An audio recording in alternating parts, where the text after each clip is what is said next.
Jeremías capítulo 23, versículo 9. A causa de los profetas, mi corazón está quebrantado dentro de mí. Todos mis huesos tiemblan. Estoy como un ebrio y como hombre a quien dominó el vino, delante del Señor y delante de sus santas palabras, porque la tierra está llena de adúlteros. A causa de la maldición la tierra está desierta. Los pastizales del desierto se secaron. La carrera de ellos fue mala, y su valentía no es recta. Porque tanto el profeta como el sacerdote son impíos. Aún en mi casa hallé su maldad, dice el Señor. Por tanto su camino será como resbaladeros en oscuridad. Serán empujados y caerán en él, porque yo traeré mal sobre ellos en el año de su castigo, dice el Señor. En los profetas de Samaria he visto desafinos. Profetizaban en mi nombre, profetizaban en nombre de Baal e hicieron errar a mi pueblo de Israel. Y en los profetas de Jerusalén he visto torpezas, cometían adulterios y andaban en mentiras, y fortalecían las manos de los malos, para que ninguno se convirtiese de su maldad. Me fueron todos ellos como Sodoma, y sus moradores como Gomorra. Por tanto, así ha dicho el Señor de los ejércitos contra aquellos profetas: he aquí que yo les hago comer ajenjos, amargura significa, y les haré beber agua de hiel, amargura. Porque de los profetas de Jerusalén salió la hipocresía sobre toda la tierra. Así ha dicho Yahvé de los ejércitos, Dios. No escuchéis las palabras de los profetas que os profetizan, os alimentan con vanas esperanzas, hablan visión de su propio corazón, no de la boca del Señor. Dicen atrevidamente a los que me irritan: el Señor dijo, paz tendréis, y a cualquiera que anda tras la obstinación de su corazón dicen, no vendrá mal sobre vosotros. Porque ¿quién estuvo en el secreto del Señor y vio y oyó su palabra? ¿Y quién estuvo atento a su palabra y la oyó? He aquí que la tempestad del Señor saldrá con furor, y la tempestad que está preparada caerá sobre la cabeza de los malos.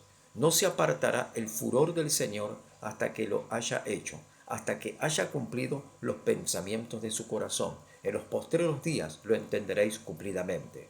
No envié yo a aquellos profetas, pero ellos corrían. No les hablé, mas ellos profetizaban. Pero si ellos hubieran estado en mi secreto, habrían hecho oír mis palabras a mi pueblo, y lo habrían hecho volver de su mal camino y de la maldad de sus obras. ¿Soy yo Dios de cerca solamente? Dice el Señor, y no Dios desde muy lejos. ¿Se ocultará alguno, dice el Señor, en escondrijos, que yo no lo vea? ¿No lleno yo, dice el Señor, el cielo y la tierra? Yo he oído lo que aquellos profetas dijeron, profetizando mentira en mi nombre, diciendo, soñé, soñé. ¿Hasta cuándo estará esto en el corazón de los profetas, que profetizan mentira, que profetizan el engaño de su corazón?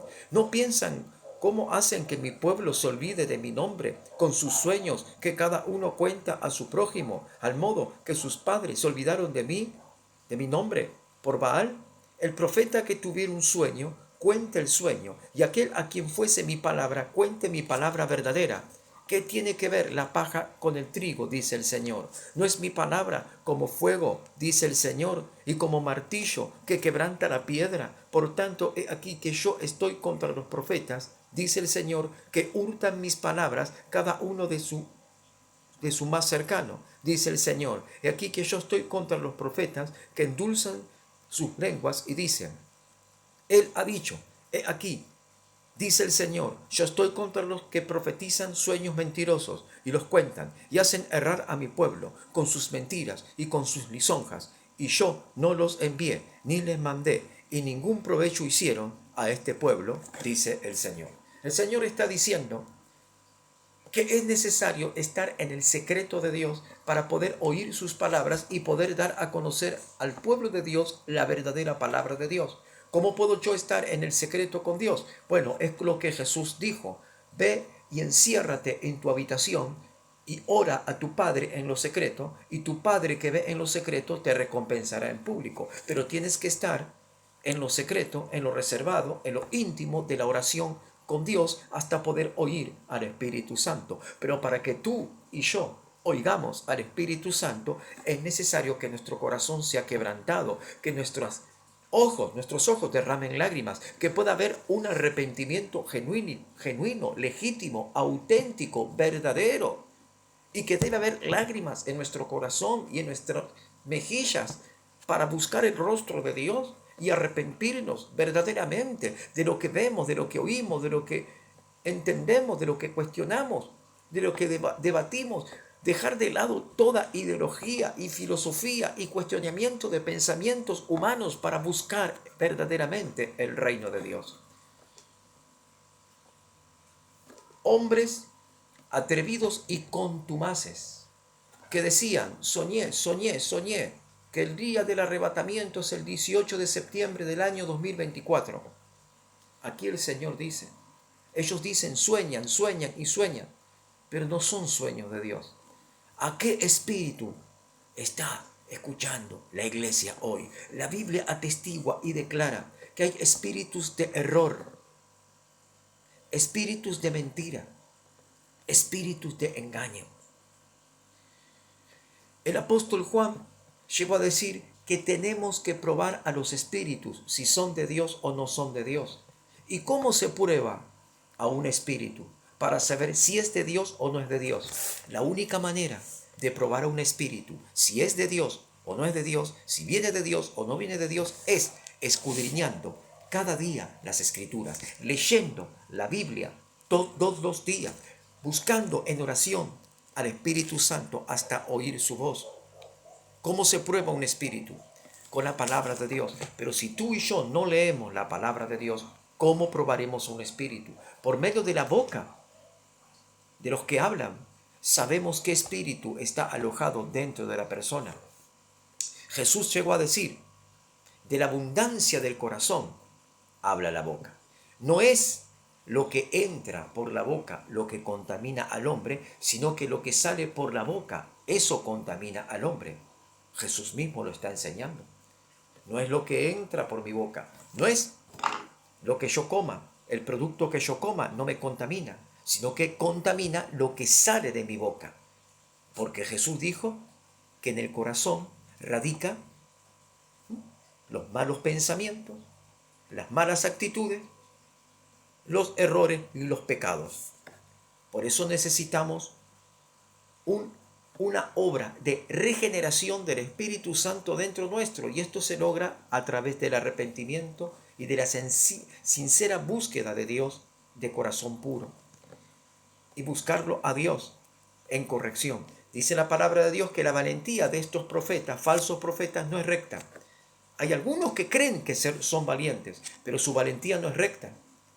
No es recta su valentía, porque para ser verdaderamente valiente hay que exponer y hablar las escrituras tal y como están escritas. No puedo yo agregar nada, ni quitar nada de la escritura. Lo que Dios me da, eso tengo que enseñar. Lo que Dios me revela, eso tengo que declarar.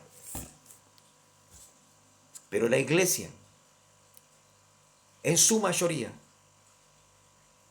están escuchando a otra clase de género de espíritus que no son de Dios.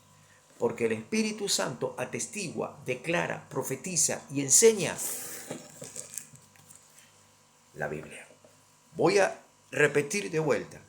Por eso conocemos si el Espíritu es de Dios o es el espíritu de error, es el Espíritu Santo o el espíritu de mentira. El Espíritu Santo, cuando habla, cuando profetiza y cuando declara palabra por boca de los profetas, tiene que estar respaldado por la palabra de Dios, la Biblia. Si no hay respaldo bíblico, por mal que el profeta sea muy reconocido a nivel mundial, no le creas, porque tiene que haber respaldo bíblico, porque la máxima autoridad es la palabra de Dios. Y el Espíritu Santo nunca, jamás va a contradecir la máxima autoridad que es la palabra de Dios. Recuérdalo. Tienes que probar los espíritus, pero para probar los espíritus tienes que comer este libro, la Biblia, de día y de noche. Tienes que leerla para saber y entender qué es lo que dice la palabra de Dios.